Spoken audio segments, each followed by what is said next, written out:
Welcome to Sleepover Cinema, where we analyze the films that created the collective unconscious of those who question why Hayden Panettiere isn't a professional gymnast.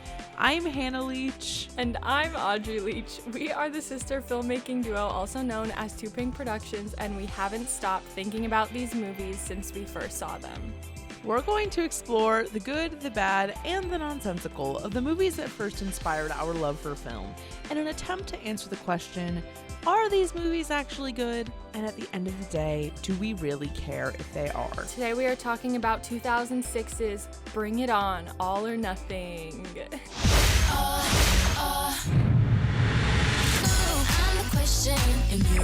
Britney Allen is the most popular girl in school, captain of the cheerleading squad. Good job, guys. Let's do that one more time. And soon to be prom queen. But her life is about to change because she's moving across town. Oh, hold on now. What is this, LAX? Do you have any organic greens? Yummy. Where nobody likes her. Hey guys, Brittany sent a video. I'm the cheerleader. I'm captain. My old squad would have made yours look like newbies. Prove it. Yeah, show us what you got. But does she have the moves Damn, vanilla latte got skills. to win a place in cheer history? Give it up for Rihanna! Our winners get to join me in a TV performance shown worldwide. Now, two teams are gonna push their skills to the limit and bring it to a whole new level. You've lost your cheer sanity if you think this pathetic little squad can even compete with us. You really gotta go for it if you wanna win. You mean if we wanna win?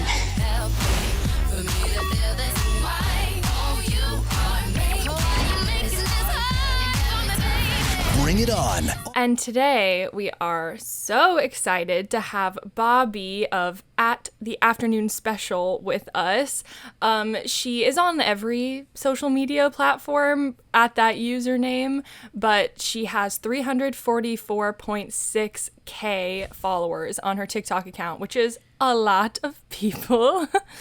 And on her TikTok, she talks about all things pop culture, both present and past, and especially hits a lot of the content that we talk about, the films that we talk about. Yes, I'm super excited for her to be here too. There's a lot to discuss with this movie. She seems like the perfect person to unpack it with, so we have that to look forward to. Before that, you know we have to do our hot take of the week. It's summertime. This feels thematic.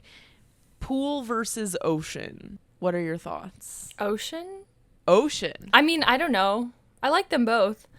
But if it's summer, then going to the actual ocean is like an option.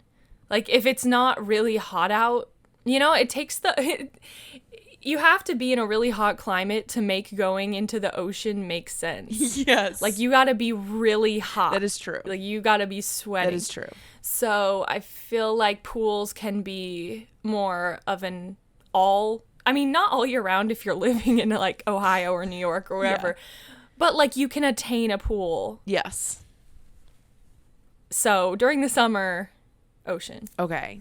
It depends on what the goal is. Like if you want to have a really memorable time, you definitely want to go to the ocean.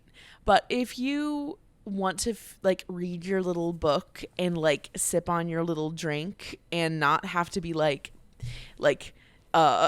getting sand out of all your crevices for the rest of the day, then it's pool. So, but I am pro ocean as well. I think it's more fun. Are you ready to get into the facts surrounding Bring It On, All or Nothing?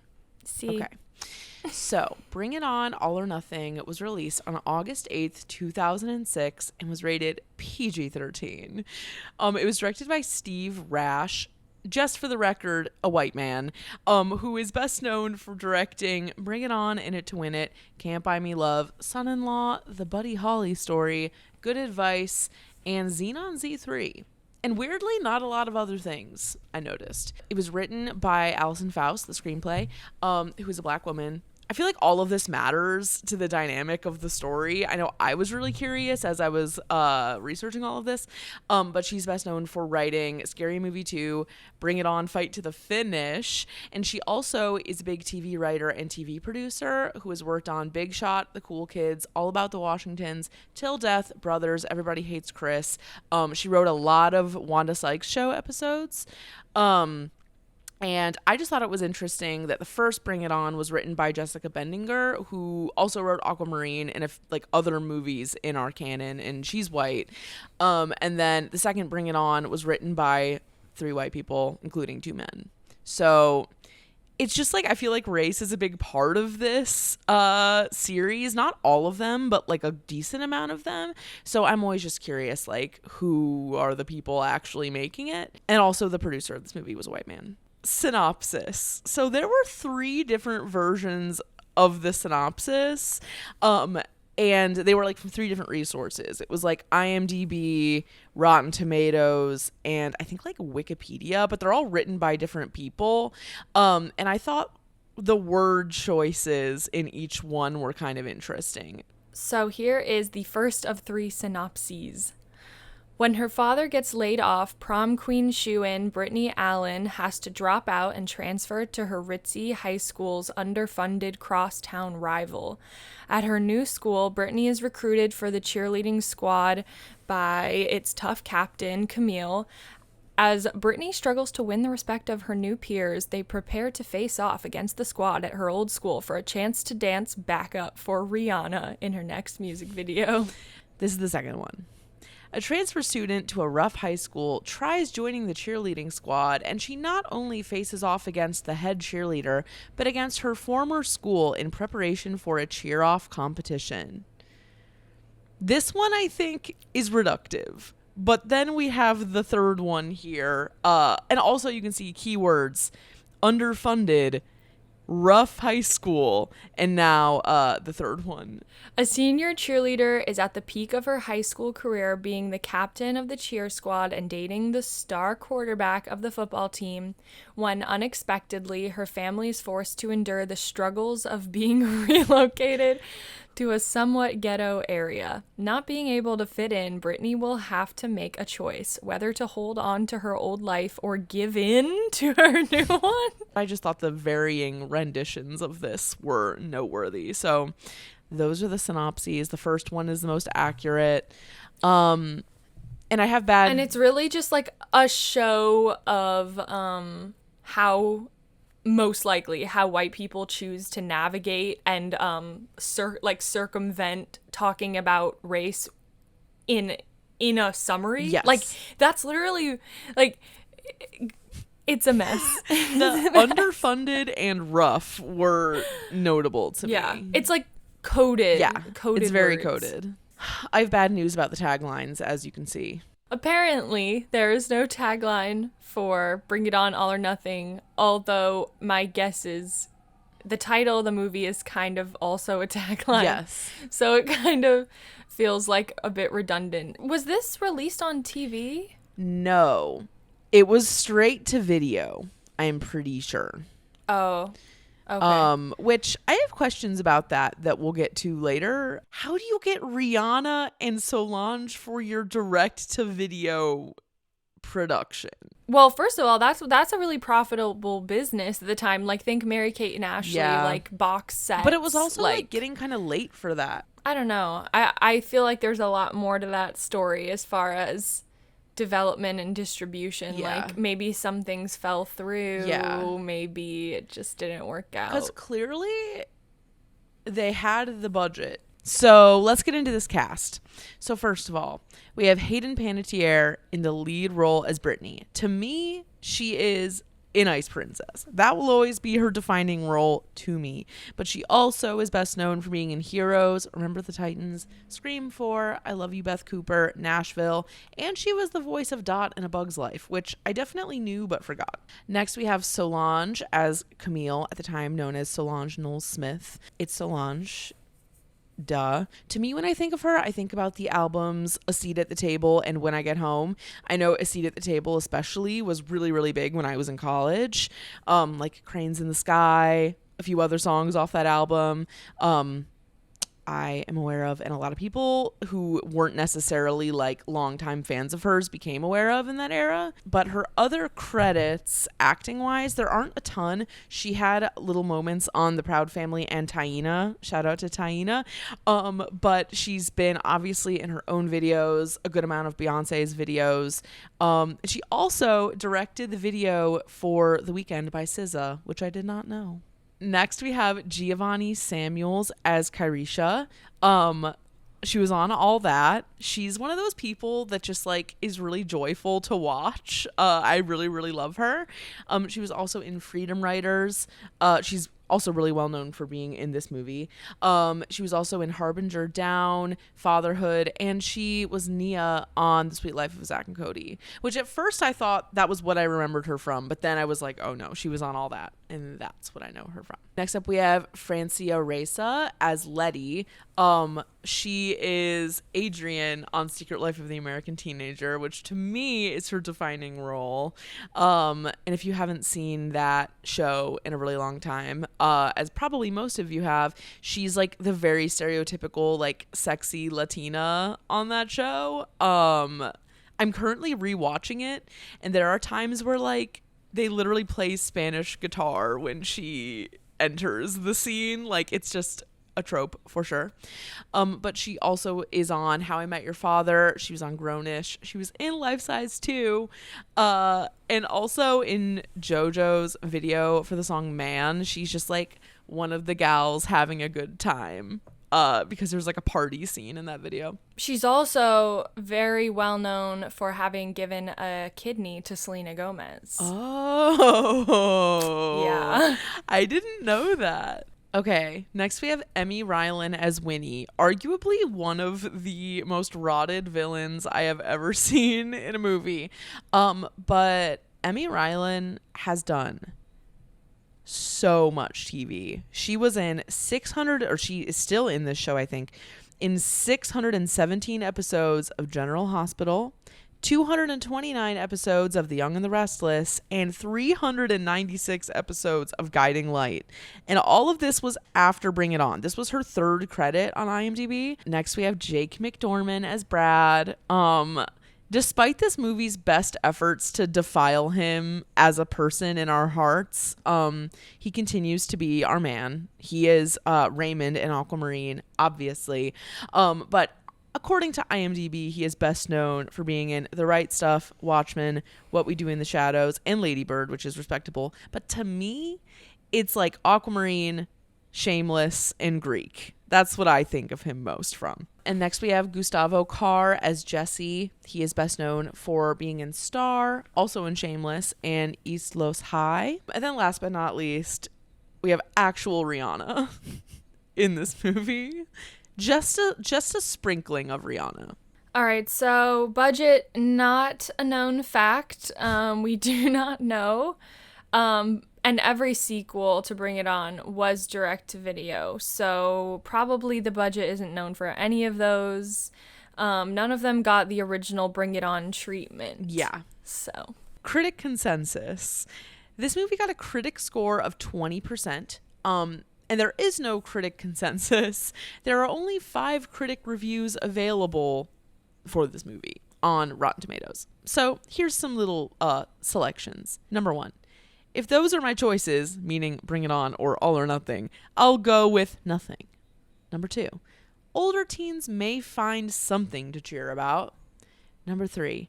Bring It On, All or Nothing gets snaps for its nightmarish homecoming scene, a nod to, of all movies, Carrie. The audience score was 70%. That's a huge gap. Yes. That's crazy. A 1-star audience opinion is that it is ice cream for your eyes. How would it be a treat for your eyes other than the fact that there's a lot of girls in cheerleading uniforms?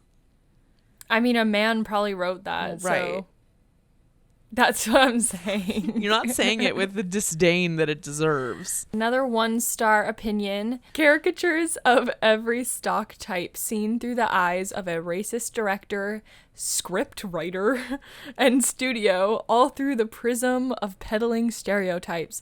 Embarrassingly bad cheerleader drama about a white girl who wears camouflage and cornrows in order to fit in the hood. A minstrel show that would make Al Jolson proud. Oh, shit. That person was not happy about this movie. I think it's like, especially as like a white person in 2022, it's really easy to go down that road. Yes.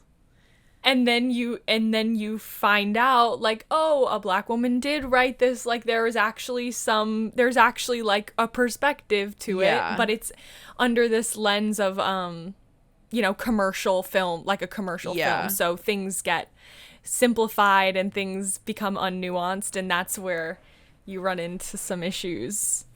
I mean, we don't know that a white person wrote this though. We don't. So But when I read it, that's what I identified with. My initial gut reaction rewatching this movie is like kind of like that. I mean, damn, they invoked Al Jolson in their review of Bring It On All or Nothing. That's insane. Like, that's just really a definitive stance. A 2-star review. What? Hayden Panettiere is hot. I don't know what. What? Okay. A 4-star review. I don't know why I loved this movie. Just did. Smiley face. And then another 4-star review in all caps. Similar to the first.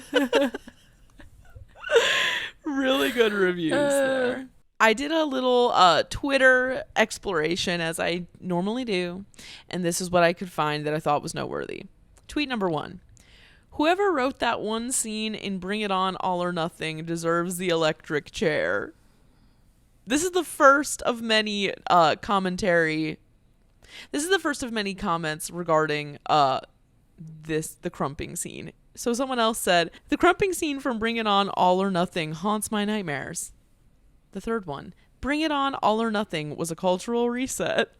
The fourth one, the way I cringe every time I watch that scene from Bring It On All or Nothing. You know what they're talking about, the crumping scene. Okay, these last two are for you, Audrey. Bring It On All or Nothing is on fucking Tubi. They done did it again, bringing back a classic. And then last one, Tubi finally got Bring It On All or Nothing on there. Yeah, that's what I'm saying. Get with the program. We should get a everybody. sponsorship from Tubi.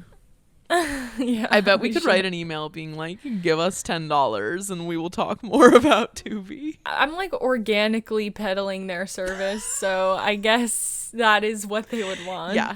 Cultural context of 2006. There were a lot of things I could have picked, but I thought that just putting the top 10 chart-topping songs of the year would be evocative enough. So let's take turns. Let's go from 10 all the way up. At number 10, we have Check On It by Beyonce featuring Slim Thug.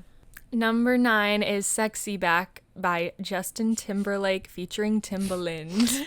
At number 8, we have Ridin' by Chamillionaire featuring Crazy Bone. Number 7, Crazy by Gnarls Barkley. Number 6, Unwritten by Natasha Bedingfield. Bop. Number 5, Hips Don't Lie, Shakira featuring Wyclef Jean. You gotta leave. Wyclef. Go ahead. He did the composed music for the podcast I edited. Ooh, okay, Wyclef Jean. Yeah. Number 4, You're Beautiful by James Blunt. I don't like. You're beautiful. You're beautiful. It's true. That's a really good impersonation. Thanks. Number 3, Promiscuous, Nelly Furtado featuring Timbaland, a two-time charter. I heard this song at a bar on Saturday night, and let me tell you, it did get the people going. It's a great song. It did. It's a really good song. Yeah. Okay, number 2, Temperature by Shana Paul. And number 1, when you had a bad day, you're taking one down. My favorite thing By Daniel Powder. And my favorite thing about this song being number 1 is that, if you may recall, this was the rejection song on American Idol. Yeah. Like, if you got sent home, it would play Bad Day by Daniel Powder. Which is so funny. Like, that is so funny to me. That's also a Ruby Tuesday song. And so is... A few of these are unwritten too. When did we first watch this movie, and what do we remember? I'm sure we saw it on ABC Family first. Yes. And I probably came into it halfway through and was like, was like, what is this? And then would just basically watch it when it was on and I was watching TV. But yes. Same for me. I remember the crumping scene, obviously, but at the time, I did not find it to be troubling because I was in like 5th grade. I think I did find it a little troubling, but not because of it being cringeworthy, just because of it being like there being sexual tension. Yeah. There's a lot of weird sexual tension in this movie, or just like sexual touching, but we'll get to that once we have Bobbi with us. Which is like a characteristic of Bring It On, even in the first That's movie. true. But it feels more heavy-handed in this one. So I didn't have many memories until I rewatched it, which I did do on Tubi over the weekend. So if you would like to refresh yourself on this very entertaining movie, please do. And then meet us back here for our conversation with Bobbi of the afternoon special, and we're about to get into it.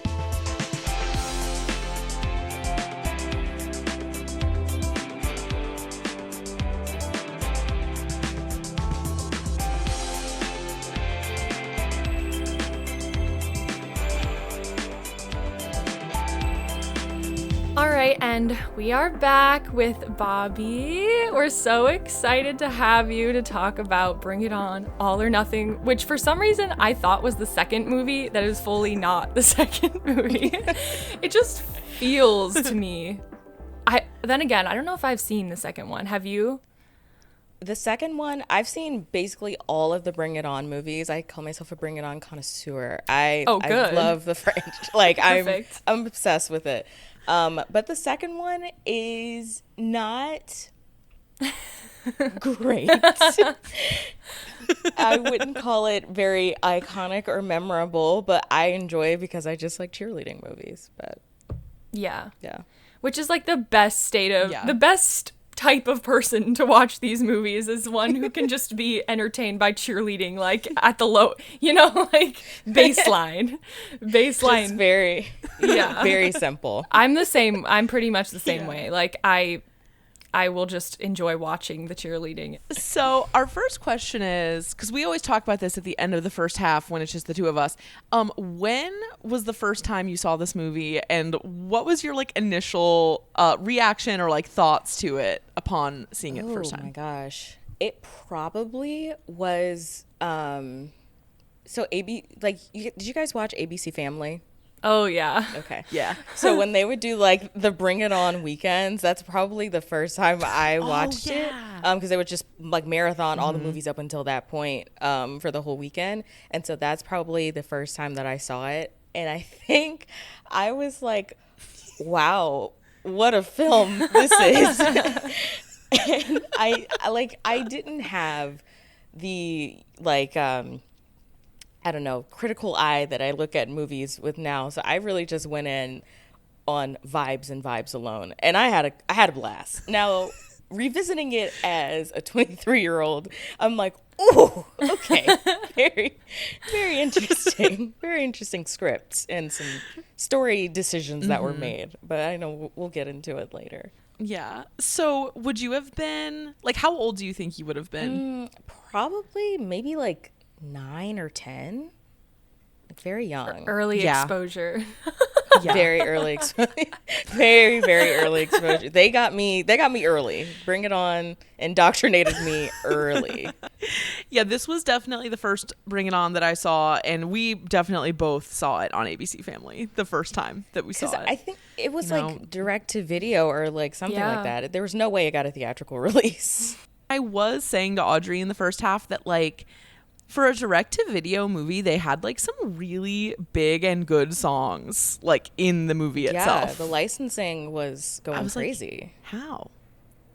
Yeah, absolutely. Like the amount of My Happy Ending, the same chunk of My Happy Ending that's played in that movie. Like I enjoy it, but I'm also like they couldn't even pick a different cut. It's like the same verse. It's the second verse over and over again. And then every single time, like, okay, no other parts of this song. No other parts. It's always you got your dumb friends. That part. I guess they were like lyrically, this fits. Let's just shove it into the movie. We normally go through good, bad, and problematic. And then I like to I have my own little category called notable, where I just write things down that I don't moralize. It's just things that feel noteworthy. But a lot of the good things I wrote were more like pleasurable cringe, if that makes sense. So there aren't many like actually good things. We would love for you to go first. Oh my gosh. This is so much pressure. I think a good thing off the top of my head is the sheer presence of so many like mid 2000s like teen stars like Hayden Panettiere, Solange, oh my gosh, I think Giovanni Samuels, she was on like All That, and like she was in a lot of things like in the mid 2000s. Just seeing them every time I watch this movie, I'm like, wow, they really shoved in the stars. And also Rihanna, a baby Rihanna in this. Yeah. And it's so the way that they I never really noticed it when I was a kid, but watching it now, the like actual music video at the end where the kids are in front of the green screen, and then you know how they'll like cut to the wide shot that's like supposedly them on set like shooting the music video.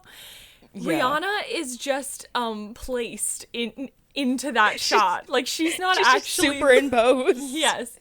She's not actually there, and I never realized that until this watch. I was like, oh, wow, okay. Maybe you could have just not done this shot. You could have just shown the music video since it was on a green screen anyway, but it's funny. It felt like a bigger deal watching it, like when I was younger. I was like, wow, they do like an actual music video at the end, and it's so fun. And then going back and watching it now, I'm like, oh, no, this was very poorly shot and edited. Yeah. Like, this is actually not a music video. But I would love to hear, like, the story of how Rihanna got involved. Like, I don't know how this came about, but it's like, it almost feels like this movie is happening because of her in some way. Like, yeah. They were like, we need to create a story around somehow Rihanna being involved in the movie. I wouldn't put it past them, honestly. Right. No, because like that's a huge help to any film to get somebody like Rihanna involved. And also I feel like the element of helping your school, like the whole thing is about getting new computers for the school, that also seems on brand for Rihanna, like something she would be interested in. So I'm just like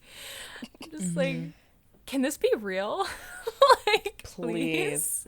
Oh my god. And also, like, if they did make it around Rihanna, it is an interesting choice to put her in literally the last 20 minutes of the movie. Yeah. And you do, some would say, suffer through the first half of the movie just to get to her. So you do. Yeah. A choice. Yeah. A choice. I also have a side question, which is, Bobbi, have you seen, I'm sure you have, but you've seen like the ABC Family cut of this movie, right? I'm pretty sure I have. I'm trying to remember because I think it's on wherever it's like streaming on, either like Hulu or Peacock. I can't remember. I think that might be the non-ABC Family cut. Yeah. And I watched it for the first time and I was like, yes. Wow. Yeah.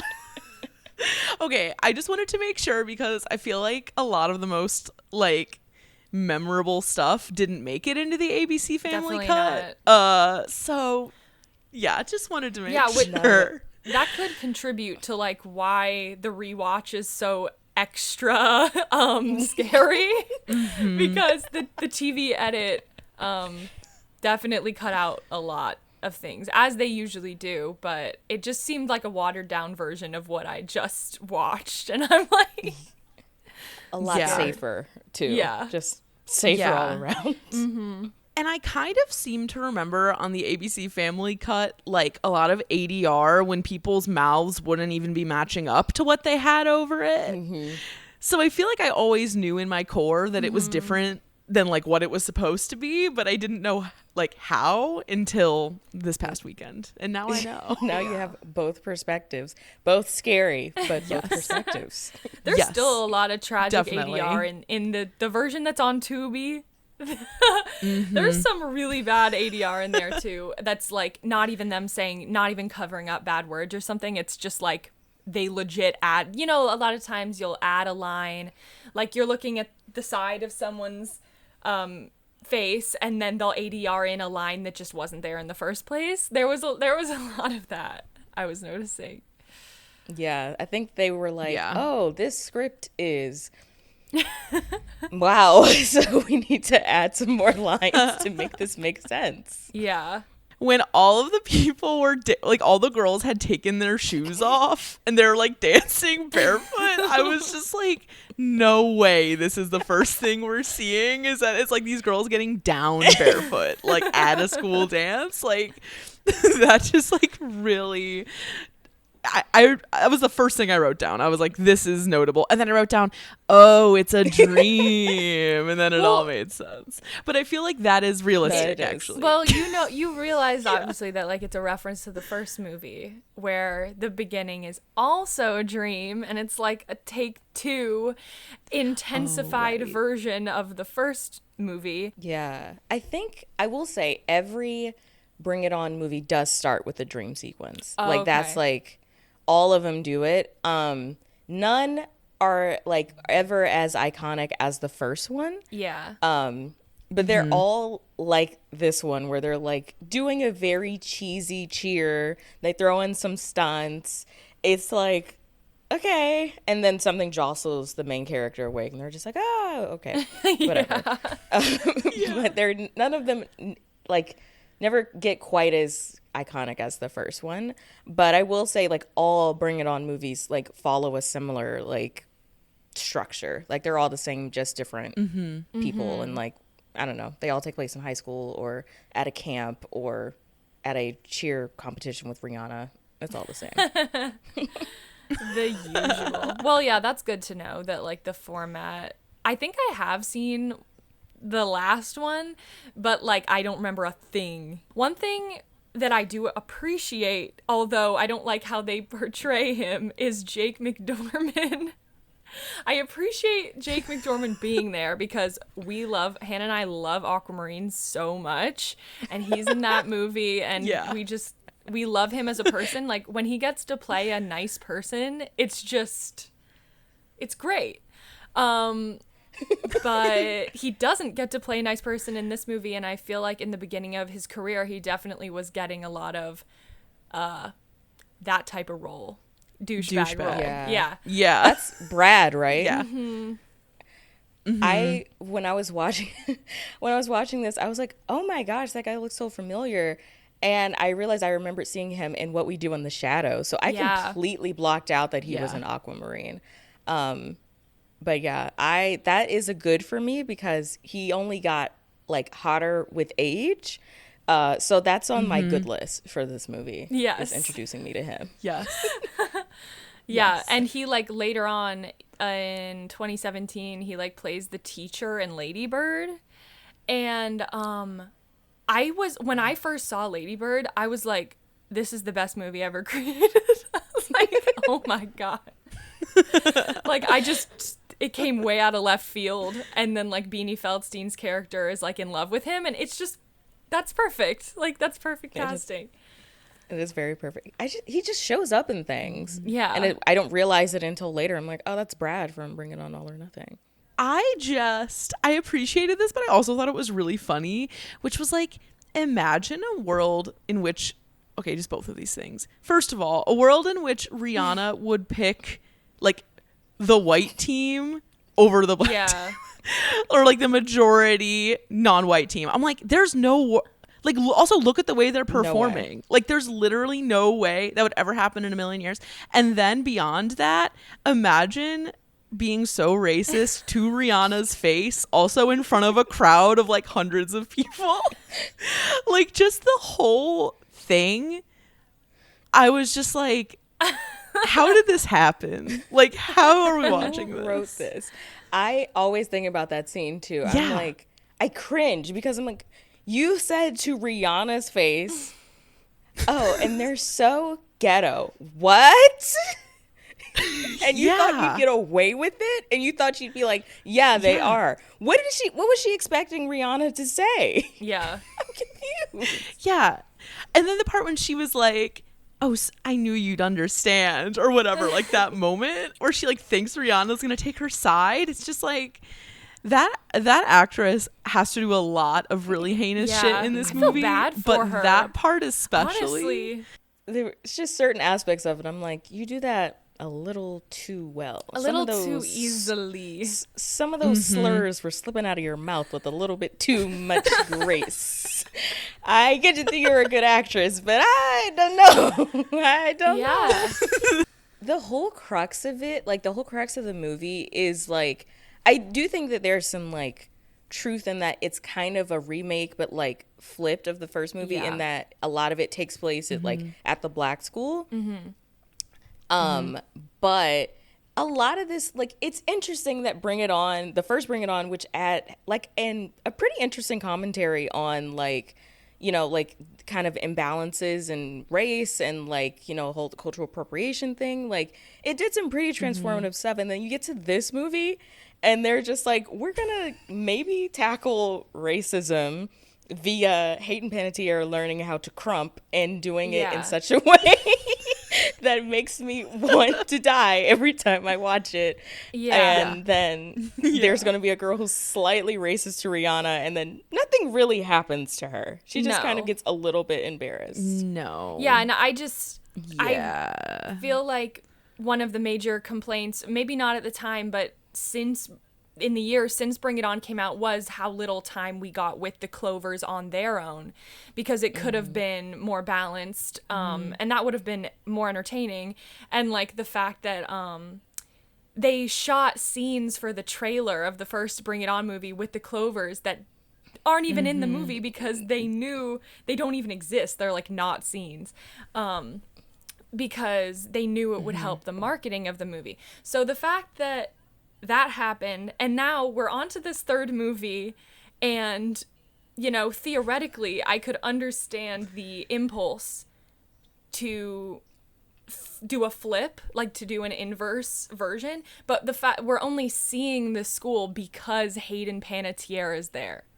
And it's like her life, like her life's singular inconvenience of being there. It's like, they don't want you there anyway. Like, this isn't your cross to bear, okay? Like, with the what's it called, metal detector and like all that shit. It's just pain. It was bad. Well, I also wrote down about the metal detector. I was like, you mean to tell me that she's like the only person with a belly button piercing in this school? And then you go to the practice and you can see, I think it's like Carisha has a belly button piercing. I'm like, it's literally right there. And I get why she was like offended, because like she comes from a school that wouldn't dare have metal detectors. But like, I don't know, just be a decent person. Just be like, oh, I have a belly button ring. And then when like he goes lower and it's supposed to be like, oh, what type of other piercing do you have? And she's like, oh, it's my keys. Like, first of all, take all the shit out of your pocket first. Like, you've been to an airport. To do. You've been to an airport. Like, don't act like this is just so new and different. Yeah. Come on. Yeah. I have an interesting question, or like just thought I had about this movie too, is that, so Hayden Panettiere's parents are like, hey honey, we gotta, like, your dad lost his job, we have to move, blah blah blah. They're so chill. Like, they are extremely fine with it. They're like, yeah, this is just what's happening, like, sorry, you know, whatever. And then it happens, and I just think that the movie is just not an accurate portrayal of how, like, a parent's attitude would then be passed on to a child to be, like, racist, essentially, and to judge the community and all that stuff. So the fact that Hayden Panettiere's character is, like, so freaked out and making all these judgments, but the parents are not. It's just super chill about. I also think it's strange, like, not to say that this is just completely uncommon, but a thing that I noticed in going back and watching this movie now as, like, a person who's had to do a commute before, they said that they're only moving like an hour away. Yeah. Like, it's not like a crazy commute. So I'm like, is it worth moving your entire life for an hour commute? Yeah. I don't know. It seemed like a bigger deal when I was a kid because I'm like, wow, an hour is so long. But I'm like, for a commute, it's not that long. Like, it could be longer. But you're right. Her parents are also, like, completely, you could have put, like, a cardboard cutout of parents and they would have done the exact same thing. Yes. But her parents are just so weirdly chill, and they're just like, yeah, it's gonna be fine. Like, we're moving. And then also another weird thing. I don't know if we're on the bad thing yet, so we'll just go there. We got there. Yeah. But another thing that I noticed, I think the mom at some point in the movie refers to Hayden Panettiere's dad as, like, daddy. And it was so weird. And I was like, ew. I didn't like it. Like, it's something, like, weirdly not sexual between the two because, like, they're married essentially, but, like, she refers to her, like, talking to her daughter, like, yeah, daddy, like, wants us to do XYZ. I can't remember the line, but he says it. I'm like, why would you say that to your daughter, especially in a serious conversation? Her delivery was just like, she was weird. So, like, this the whole time, and then she says, like, yeah, daddy wants. I'm like, okay, yeah, not kink shaming, but I just don't see a mom like that being like, why is it a big deal you have to leave your cheer squad and your quarterback boyfriend? Like, she, like, doesn't get why that she doesn't get it. Yeah, I'm like, I feel like that mom absolutely would get that. So I don't know. That's strange.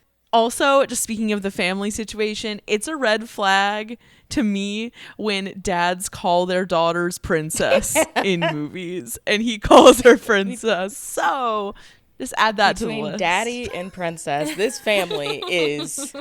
I can see why Hayden Panettiere. I don't know why I'm just completely blanking on her name because the majority of it is spent with Solange calling her white girl. Yeah. So in my head, it's Britney Allen. Britney. Yeah. Of course it is. Yeah. Of course it is. It's a perfect name. It's a perfect name. But I'm not shocked that Britney has so much autonomy as a teenager because her parents are just so distant. Like, they're just so doing their own thing. And they're only there to, like, be a vehicle for her to move to this new, like, high school. Yeah. Just the setup of the movie is flimsy. Extremely flimsy. It doesn't feel grounded at all. And so I think from the beginning I'm just like, this is only gonna go downhill from here. And downhill it does. It's like the fact that we haven't even gotten to her getting to the new high school. The entire, like, first few shots of Crenshaw Heights and then the first interactions she's having with people when she gets there, I was like, so this is really how it's going. Like, it almost felt like a sketch. Like, it didn't, like, it felt like a like satire almost, like a parody. Breakdance spinning on your head like before 8 a.m. That had me dying. Like, before 8 a.m. I mean, I will say, I went to a high school not too different from Crenshaw Heights. I can't say that anyone was breakdancing at 8 a.m. If anything, people were like slowly like no one had that much energy that early in the morning. But it definitely, whoever wrote this felt like, okay, what is the blackest thing I can think of that happens at a high school? Breakdancing and some random guy like coming up to a new girl and like being somewhat harassy to her. Like it's just a lot of very big stereotypes in the first couple seconds of us like seeing her at this new environment. I'm just like confounded in general at this whole creative team setup, because this movie, other than all this is an important, interesting all the part. other Bring It On movies are written by white people, but this movie is written by a black woman specifically. I'm shocked. I was shocked too. After I watched, I was like, huh? I was like, I'm surprised. And then that led me to wonder like what her original script was, maybe how it was changed, how it was morphed and commercialized, and you know, whatever happened with the rest of the team, who are all pretty much white dudes exclusively. And it's interesting because the woman who wrote the screenplay also wrote like a ton of episodes of the Wanda Sykes Show and Everybody Hates Chris. So has written a lot of like very positive representations of black people, obviously, and like culturally important shows. And so what happened? I just was like, what? I mean, the thing is, it's shocking, but it's not, because certain aspects of this movie, I'm like, okay, that does feel like there's some authenticity to that. And I imagine that to keep up with the like mid to late 2000s raunchy teen comedy tone, they probably told her to like punch up some parts.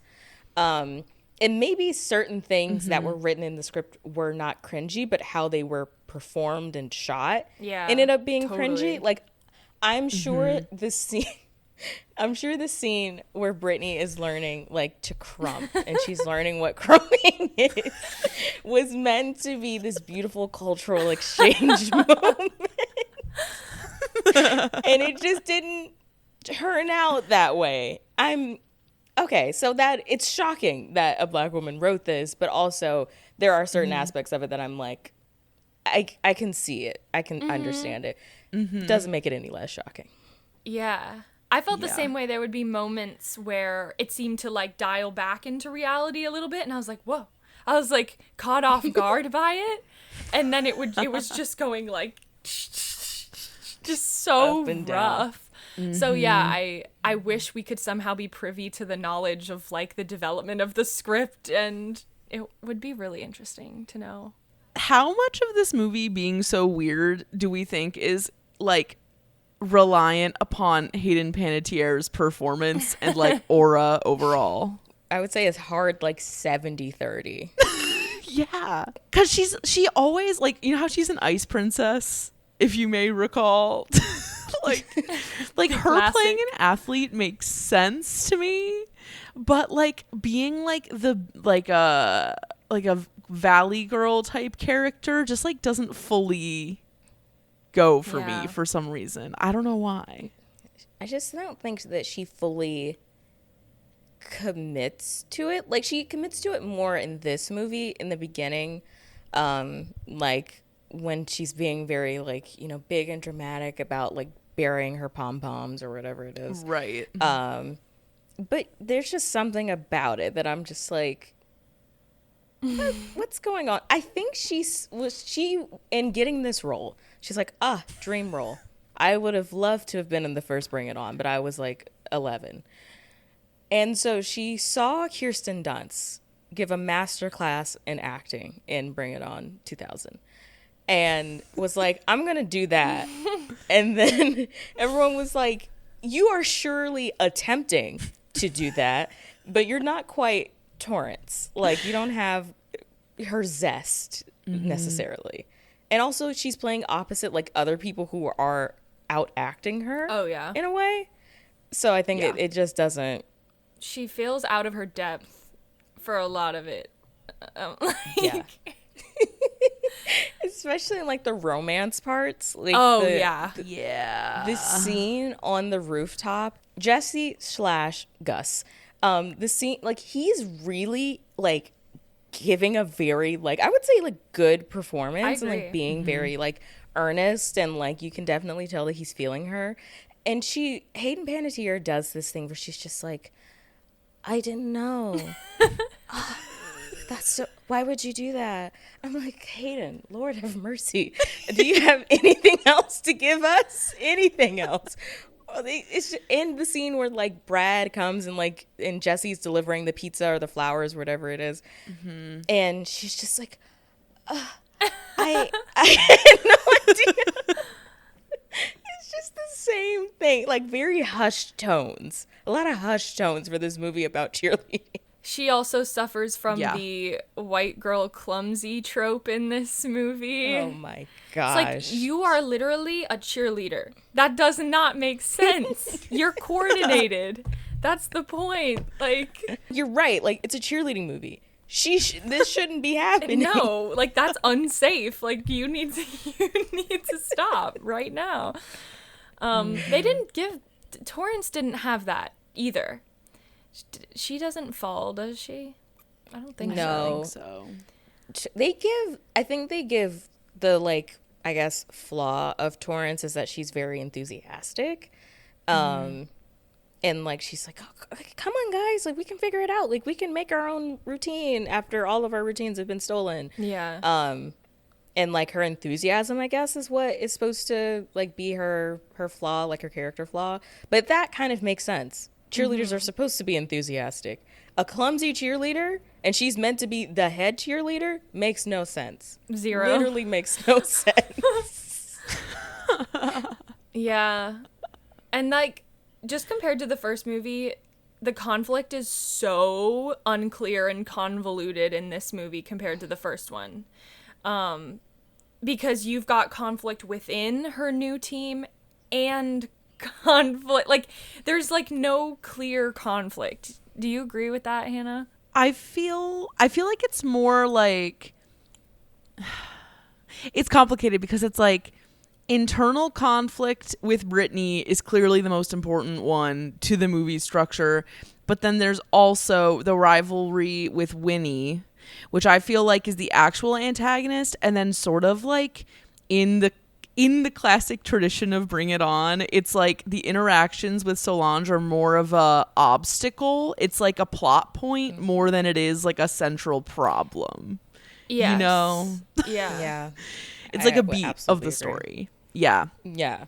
Even though it never feels like Solange really ends up ever liking Britney. Like, they come to a consensus and they're able to, like, be on a team together. But it just seems like Britney's presence constantly annoys Solange, like, throughout the entire thing. Okay, we'll talk about the fat cheerleader. We'll get there. Oh my god. But when she like allows her to go like check on the fat cheerleader at the competition, like that's like the one moment where she's like nicer to her, and then I guess like when it's like revealed that she has this like romance going on with Jesse, she's like fine with it. Yeah, like she's like, okay, like sure. She's like, this doesn't impact me at all. Can I begin the fat cheerleader discourse? Go for it. You absolutely can. Okay. So like we have covered a lot of movies in general, but we've also covered a lot of movies that like not scratch the surface, but like get into this sort of talk, like Argument for Bulimia, for example. Like, I feel like I've heard things like that before. I also just thought it was funny because she has like the ideal ass for white girls now. Literally. Like, that was just really funny to me. And so like I think to me the thing that I just found so surprising was like it wasn't just like a gag at the beginning. Like they dragged that shit out the entire movie. Yeah. Which was exceptional to me. And it became like a wrong that she had to right at the very last second. Like, yeah. Like, and she has to get saved by the like smaller like cheerleader to be like, hey, stop doing that. And like, she's been starving her. That's the first thing I noticed when I watched this recently. I was like, she just has a fat ass. That's literally it. Like, she has like a fat ass and is skinny literally everywhere else. And I'm like, and she's the fat cheerleader? Yeah. Come on. No. Yeah. There's no way. And the portrayal of her at the very end with the fucking like chocolate on her face and being like, "Oh, it's fine. It runs in my family." What are you talking about? Having a fat ass. Big asses. Yeah. And like, I don't know if it's like the cultural context, because like, 2000s, like having like white girls having a fat ass wasn't like a big thing yet, or like universally having a fat ass wasn't seen as like a good thing. Minus like in the Black community, where it's like having a fat ass has always been like a good thing to have. And I'm guessing they were approaching it from that standpoint, but like watching it now, it's like, girl, that's not a problem. Yeah. Well, and You're just also bragging.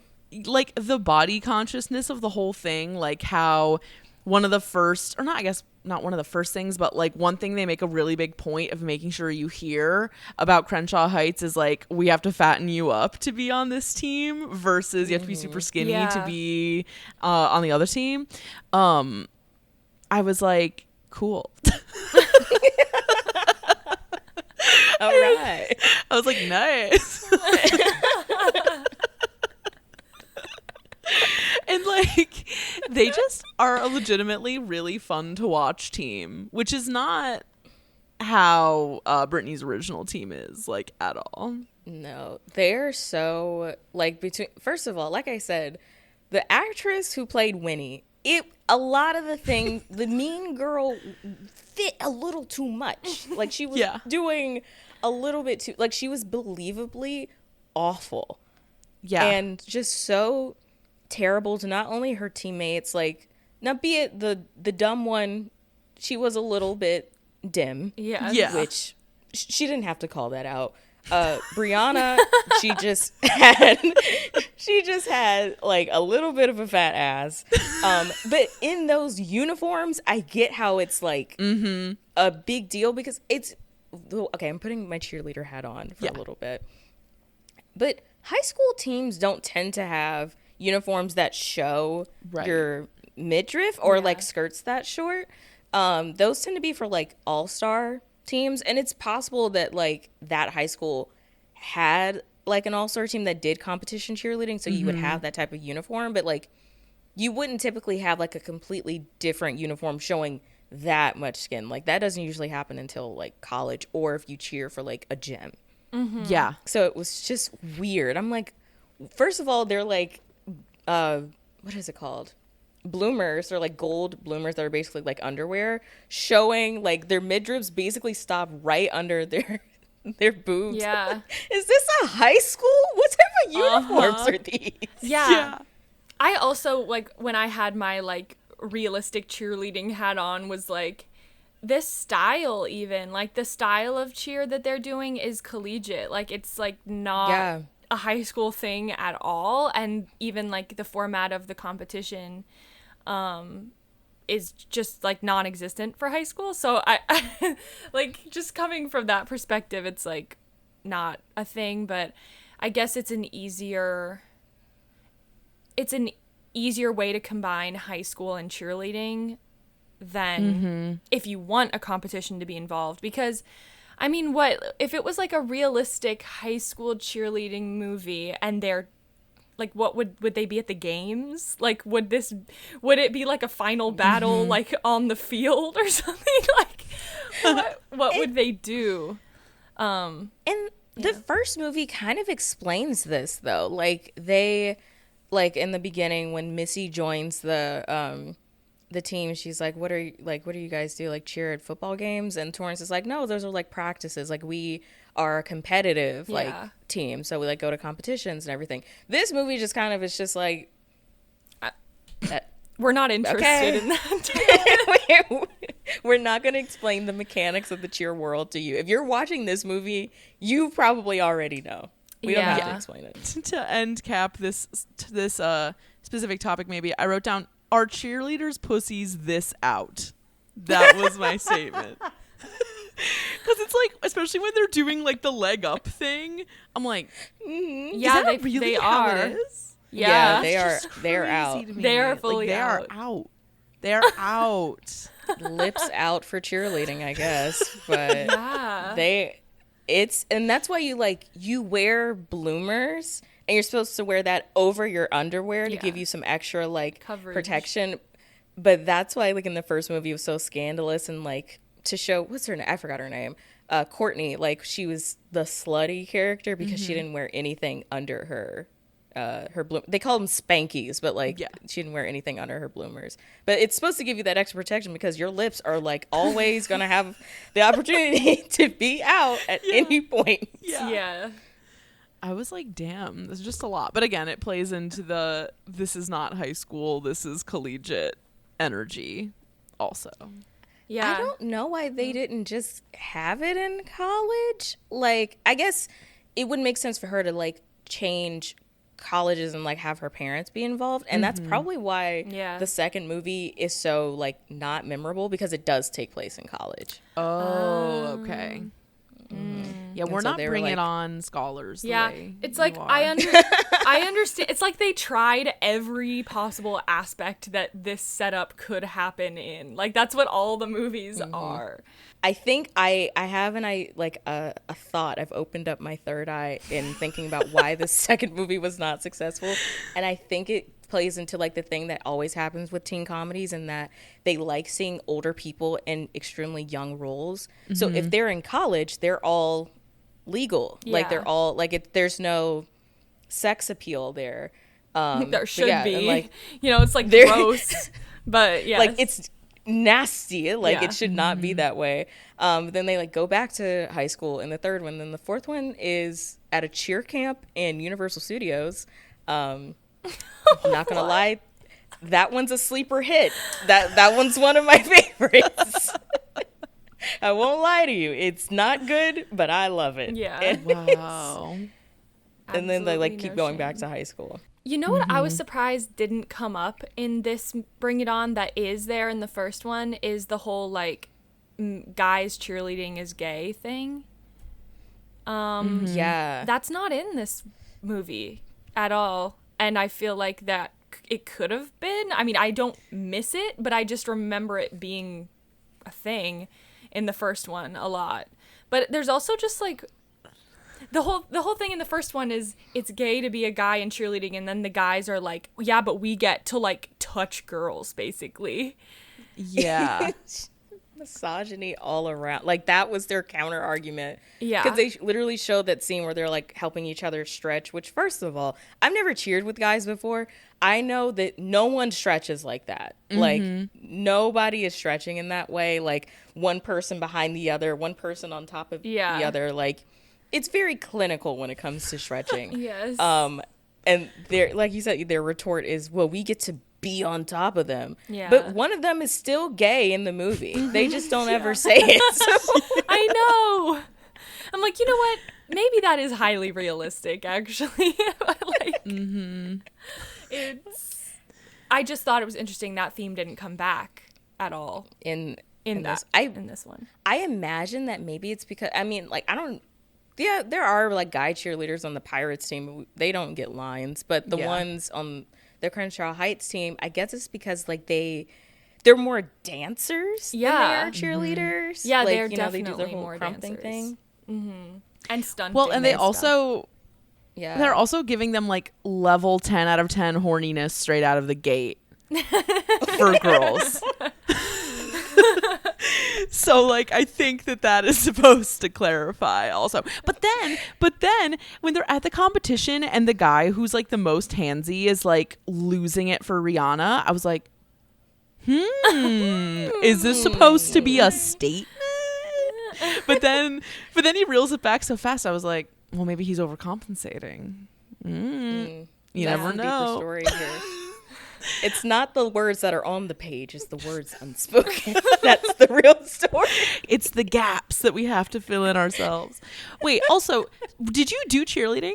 Yes. Okay. I was a cheerleader for like 6 years. I cheered because I watched Bring It On. Oh my God. Oh, Okay, this that is important seems like- information. Yeah, that's crucial. That's crucial.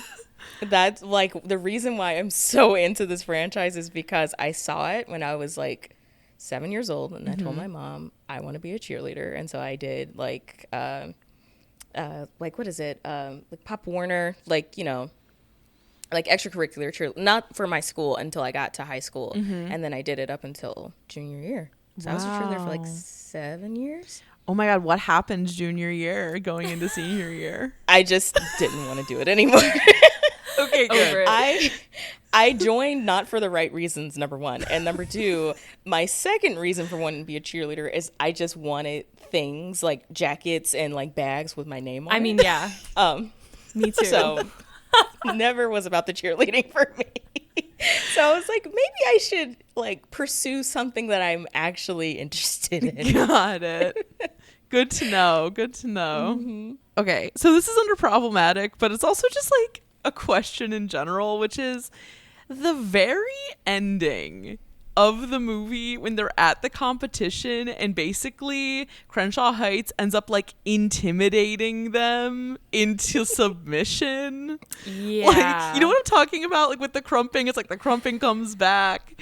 I was just like Crumping used as a cinematic tool. and just like please. Like a plot point. It was crazy. They like the crumping really is the most consistent like character growth arc that's used, because at the beginning Britney is like, what are they doing? And they're like, oh, it's crumping, it's like dancing, and she's like, oh. And then she, in an effort to get to know her new team, is like, I'm gonna try crumping. I'm finding it difficult to hold myself together right now because that scene played, like, that is my sleep paralysis demon. Just that scene playing where she's just like no rhythm. So bad. Whoever told her to do that set her up. Yeah. She I don't know who it was. I don't know if it was the director, the screenwriter, her fellow castmates. Yeah. Like, someone should have told her. It's not No. it. There's just no way that Solange wasn't laughing. Yeah. There's just no way. How do you guys move so fast? I could probably show you better than I could tell you. Oh, no. I wouldn't know what to do. It's like street theater. Improv the anger in you. I don't have any anger in me. You're a rich white girl stuck here in Crenshaw Heights. Please, you should be the angriest person in here. Like,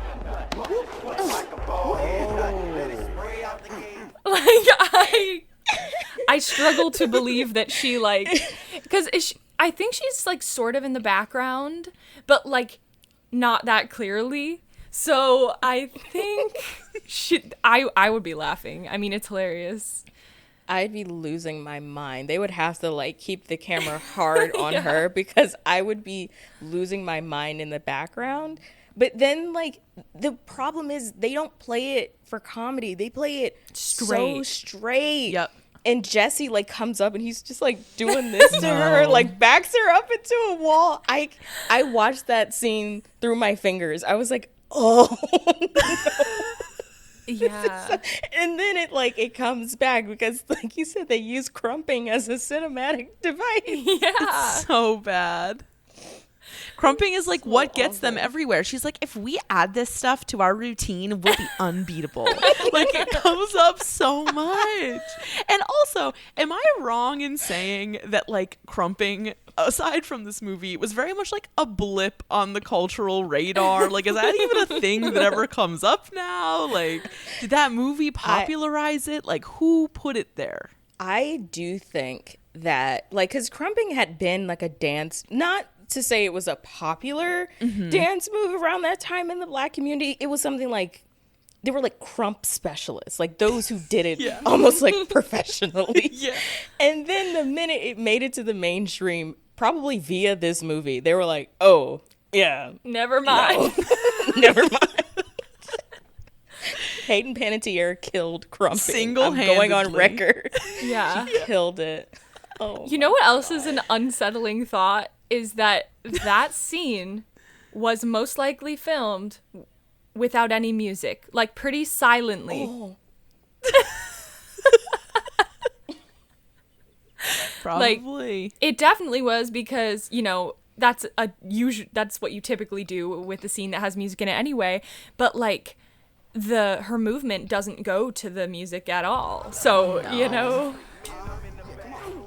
God. And you can also kind of like hear her talking, like this, like the Foley of everything going on. Like you wouldn't be able to hear that if music had been playing over it. So it probably was in silence. All you could hear is the squeaks of sneakers on like a gym floor. Yep. And I can't remember, were there people like hyping her up? I don't think so. They sort of are. They're a little hesitant. They're a little hesitant to do it, but they're like, "Okay, Britney." The fact that her name is Britney just adds so much to the whole thing. It really, unfortunately, is Britney Spears' impact, because so many movies, if you had a character who was blonde, and like a white blonde girl was almost always going to be named Britney in any movie or TV show. Wow, the thought of that, her doing that with no music, is so hilarious and also incredibly unsettling. And I don't know how no one on set, and I'm sure if you go back and watch it, really just like comb over every frame, there is someone in the back losing their mind at her, like really giving it her all, no rhythm, and that's supposed to be her getting connected to Jesse. Yeah. Krumping. Yeah.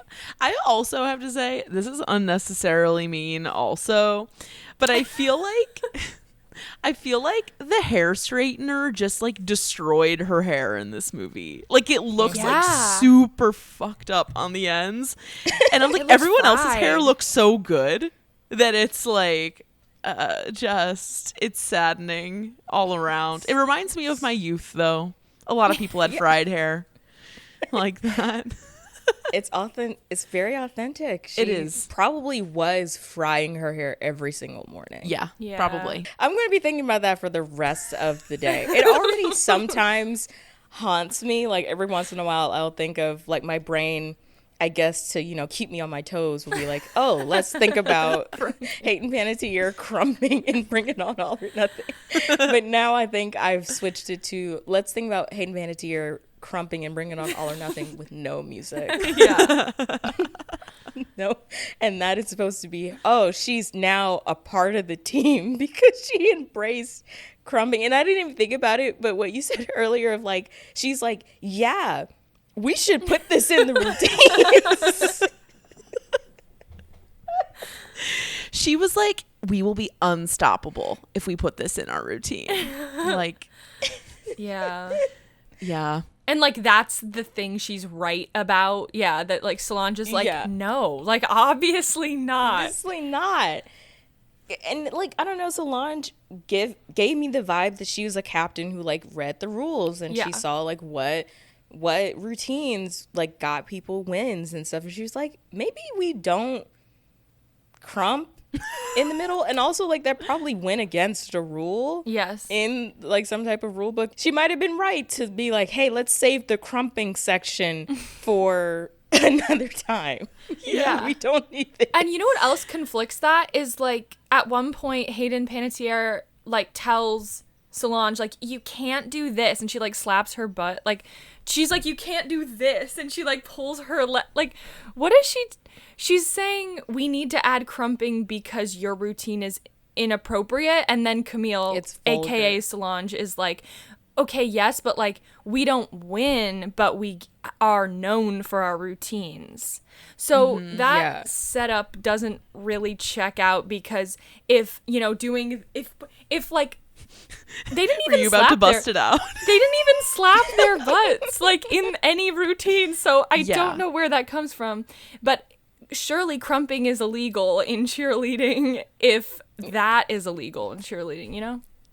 It has to be. And I do think in the final routine they do a move where they kind of like slap their butts, because I remember for whatever reason they chose to put in like a whoosh sound when they do. I heard that too. So I guess it's, you know, the best of both worlds. You can have a little ass slapping and you can have a little crumping, and overall that's what's gonna win Rihanna's heart, apparently. Yeah. Well, I guess too the idea is that once Rihanna comes on the scene, the judges leave. Like the judges leave. All bets are off. And so, they're like, now we can do all the illegal moves to like show out for Rihanna. And then she's just, what I love too is that Rihanna was probably on set for one day. I'm like not 100% sure it was one day. And they just have her standing in the room and they're like, hey, Rihanna, can you just look like you're enjoying a performance? And she's just like, yeah. She's really giving it her all. Yeah. I'll never turn down Pon de Replay era Rihanna. I love that they just play that at the end. I know. Yeah. Because so funny. The ultimate marketing scheme for her and for Bring It On too. You'd think there would be more Rihanna songs, but maybe she just didn't have that many songs at that time. Because I think they just play Pon de Replay and SOS at some point. Yeah, like in the movie, but those are the only two like Rihanna songs. Right. Also, that like tiny "Oh Mickey" reference. It go like the "Oh Mickey, you're so fun, you're so fun," you know? But it's like 10 seconds long and in the middle of the movie. Like I don't really. It was basically a scene transition. I was like, that's a weird place to put that reference. And then like the credits are also similar in style to the first movie, but not really. They were trying so hard to make this movie a tribute movie, and it fell so flat. Oh, it did. My goodness. It's true. So ultimately, is this movie good? And does it really matter if it's good? To me, it's not a good movie. But as we've seen, I don't care about whether a movie is good or bad. Did I have a good time watching it? Absolutely. And even in us talking, like, we talked a lot about the Crenshaw Heights team. I'm getting memories of all the weird things that happened with the Pirates team, especially with, like, Winnie. First of all, scene number 1 with her doing whatever that was in front of the team to Brad. Yeah. The Pussycat Dolls tribute act. Yeah. Talk about lips out for cheerleading. Yeah. My goodness. I was like, you do whatever it is you need to do. It's crazy you're doing this outside on high school grounds. You're seducing your former best friend's man. And then he says like, oh, can you help me with the algebra breast? I'm like, get out of here. Yeah. And then at the homecoming or whatever, where she's just like, I had sex with Brad Warner. Yeah. I'm like, where are the chaperones? Yeah. Where's the assistant principal? What is going on? Yeah. So those are like moments where I'm like, this movie is by all accounts not good. Yes. But I had so much fun watching it. And that's why I go back to it. Yes. Yeah. I agree on all counts. Yeah, now I also agree, and I'm gonna watch the other ones. Like, I need to be a more well-rounded Bring It On. I will say, no one asked, but I will say, if you want a ranking, first of all, the last one you don't need to see. It's like Cheer Smack or something. You don't need to see. Yeah. That's not necessary. Cheer Smack. Yeah, it's like, I think it's called like Bring It On #Cheer Smack. Oh yes. No. Oh, I have seen like commentary videos on that one. Just like, it's like, what is this movie about? But of course, at the top, the first Bring It On. There's nothing better than that. Yes. Shockingly, this movie comes in hot at number 2. Yeah. And I think it's just because of how unhinged it is. Yeah. Number 3 for me personally is In It to Win It. the fourth one, just because I like that it takes place in a theme park, and also it's the movie that gave us the banger that is He Said, She Said by Ashley Tisdale. Really? Okay, I didn't know that. We just were talking about He Said, She Said on our episode like last week, or well, at this point when this comes out, it's like several weeks ago, but wow. Yeah, someone asked us to debate Sneaker Night versus He Said, She Said. Do you have an opinion? Do I have an opinion? Oh my goodness. When it comes to what I like to call the slut bops that those two released post their Disney Channel days. Yes. I love Vanessa Hudgens. I think she's so unhinged, and I love that about her. Sneaker Night, not holding a candle to He Said, She Said. The horrification of Bobbi began with that song. It is so good for no reason, and it's not because Ashley Tisdale has this angelic voice. She cannot sing, but she does what she needs to do on that. She stepped into the booth. Yes. And she made history with He Said, She Said. I'm sorry. Sneaker Night? Yeah. It's not. See, we're Sneaker Night girls, though. I hate to say it. No. Sneaker Night, we only chose... Did we not come to a consensus on Sneaker Night? Hey. We only chose Sneaker Night. For me, I chose it because for some reason it was on my iPod, and I didn't have He Said, She Said on my iPod, so I heard it more. And then also it's hilarious. The lyrical content is so dumb. Like, Ashley Tisdale, we like rewatched the music videos too, and I was like, Ashley Tisdale brought like a Britney Spears energy. Like, she was like a real like pop presence in that music video, versus Vanessa Hudgens is just clowning. Like, she's just clowning. But the chorus being like, basically what we're gonna do is dance. If you use basically as a word in your chorus, you're not coming to be serious. No, there's also, nothing serious about it. Yeah, none whatsoever. Thank you for your contribution to the discourse around this versus, because people really have strong opinions, and I think it's justified because they're both important pieces of culture to us. So, regarding Vanessa Hudgens being unhinged, I know that at the time it wasn't okay, but all the time now I'm like, yeah, people are gonna die, but isn't that like inevitable? Like, yeah, people are gonna die. It's just terrible, but like, inevitable? I don't know. Maybe I shouldn't be doing this right now. She went off because they canceled Coachella. Yeah. And she was just like, I'm gonna turn this camera on and say my truth. And she got canceled for it. Like, at the time, rightfully so. People were dying. But she was kind of like, she was in her prophet era because, like, she wasn't wrong. The best part is she said it, and then she's like, maybe I shouldn't be on here right now. It's so good. It was just so funny. Like, and you know, she had so many scandals, like all of the nudes. She still was in High School Musical 2 despite the nudes. Like, this bitch has gotten knocked down many times and still just got back up to find new ways to fuck up publicly. And I love that. Oh, she has. I think no one wants to talk about it.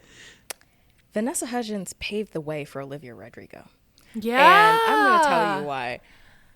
The way that Vanessa was wilding out for years. Unapologetically, yeah. Unapologetically. Her fully was like seen kissing and like doing whatever with Zac Efron. That picture, I always remember that picture of them in like a Spencer's and there's like a big rainbow dildo behind them. Like, Vanessa truly acted on impulse and impulse alone, which led to Olivia Rodrigo being able to do, like, the fact that she's still on High School Musical, the series, and her album fully had multiple songs with explicit lyrics and everything like that. I'm like, This is Vanessa Hudgens. It's This is her work. It's her work. Olivia needs to send her flowers because there's no way Disney would allow her to do what she's doing now if Vanessa Hudgens hadn't said, it's inevitable. Also, it's inevitable. The parallel of them both being Gabriella, she quite literally is following in her footsteps. But yeah, so good. I agree. It's Disney girls don't have to go through it like they used to. Bobbi, this has been a dream. Thank you for joining us. Oh my gosh, thank you for having. This was literally I've been beaming for this because I love bringing it on so much and to be able to talk about it with fellow fans. Yes. It just feels so good, and also to finally give my long thought out thoughts on he said she said means a lot to me. So this was so much fun. Where can our people find you on the internet? Oh my gosh, I'm everywhere and nowhere all at the same time. You can find me on TikTok at The Afternoon Special. Don't expect me to say anything like slut bops over there. A lot more buttoned up, I would say. But you can find me over there on TikTok, on Instagram at The Afternoon Special. You can find me on Twitter at Hi, I'm Bobbi, HIIMBOBBI. I am working on my first YouTube video, which should be out by the end of this month. So nice. Get excited for that. But She's crossing over. I'm crossing over. I'm stepping out. Is it like video essay type thing? Oh, okay. Amazing. I love that. Yeah. My first one is going to be talking about Shrek. So if you love Shrek, nice. Get excited. I literally was watching Shrek yesterday. Oh my God. I showed my boyfriend Shrek the Third for the first time because I was like, have you seen it? He was like, no. And I'm like, well, we're going to watch it. And it's underappreciated, I think. It's not good, but it's underappreciated. Mm-hmm. Yeah. But yeah, that's all the places you can find me. Beautiful. Okay, well, it was a joy to have you. Thank you for being here again. Oh my gosh, thank you for having me. This is so fun. You can find more from us at evergreenpodcast.com/sleepover-cinema and keep up with our latest creative projects at twopinkpictures.com. We're on Instagram, Twitter, TikTok, and YouTube at Sleepover Cinema and post a full video version of each episode on YouTube and Facebook every Thursday. And if you like the show, if it brings back evocative memories of childhood or tweendom or babysitting, share an episode or two with a few friends. Sleepover Cinema is a production of Evergreen Podcasts, produced, edited, and engineered by us, Hannah and Audrey Leach. Sleepover Cinema is mixed by Sean Rule Hoffman and has theme music by Josh Perlman Hall. Our executive producer is Michael D'Aloia. Leave us an iTunes review telling us what movie you'd like to see us cover next, or leave us one because you like us and it's good for the algorithm and we need it. We'll chat again soon. Bye!